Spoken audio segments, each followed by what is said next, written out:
Hey, this is Judah Mantel from SceneForge Studio, and in this video I'm going to go over version 0.6.3, and there's a couple new things in this release that I will go over now. So first and foremost, there's an update to the way the storyboard PDF exporting works. I know I mentioned previously that we switched to a different exporter that is now included, or that is included with Windows computers. This kind of just adds some more customization to that.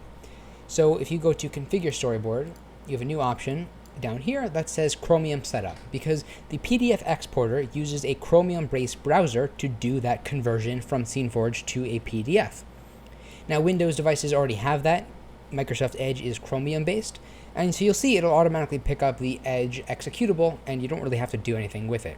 But if you did want to change it, you can just select here, and you can choose a different Chromium browser. But if for some reason it didn't detect it, it'll give you a little error when you try to export, and then you can manually set it up here. This is also useful for Mac devices, which don't have a Chromium browser built in, so you will need to manually set that up if it can't find Google Chrome, for example. I'm going to talk about the Mac version a little bit later on in this video because it is coming soon. And let's talk about the next fun thing, that is lighting. So lights is something that is constantly being improved upon in SceneForge. It works well enough right now, and it is totally usable for most things, but I'm kind of in pursuit of a more physically accurate lighting system, and so that's going to be hopefully coming soon as it improves. So a fun new feature that is kind of on the road to that is the ability to add IES profiles, as you can see down here in the bottom left or bottom right.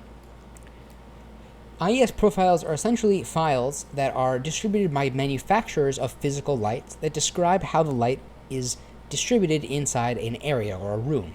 It's usually used for simulations of kind of figuring out how a certain light source is going to be used, or by 3D artists or product renderings, and it's very useful for just adding not just photorealism, but kind of just accuracy to the type of bulb that you're kind of aiming for. So for example, you can see I already have a temperature preset built in, so you can choose between different presets of bulb types. So on top of that, I'll make this an incandescent, or something a little cooler, a halogen bulb. So on top of being able to set the preset of the light temperature, I can now select an IES profile. Now these can be gotten from anywhere on the internet, a lot of lighting manufacturers' websites, but my favorite resource is ieslibrary.com. It has quite literally tens of thousands of IES profiles with handy previews that kind of just show you the way the light is going to look. And you can just download them directly from here in the IES format. So I'm going to give that a test now. So I can select my IES profile. It's going to open up a file browser on the right over here, and I'm going to select this one. And before I select it, you can see the before and after. The edge around the spotlight area is very, or it's not very, but it is harsh. And if I select this one, you'll see it's now much softer because that changes the way the light gets distributed. Or if I change it to something a little more stylized, you can see now we have this, which is, I'll turn off this, a little more angled, as you can see here. So it just gives you more control over the way your light is looking in your scene, which is really cool.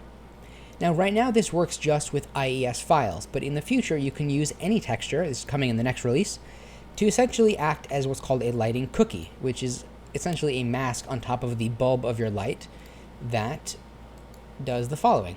So these are some examples from Half-Life Alyx, and you can see if I have a spotlight, I can attach different cookies to the lights to change the way they look. So this is a dirty, this is electrical, and so on and so on. So it just gives you more customization on top of the more physically based IES profile support.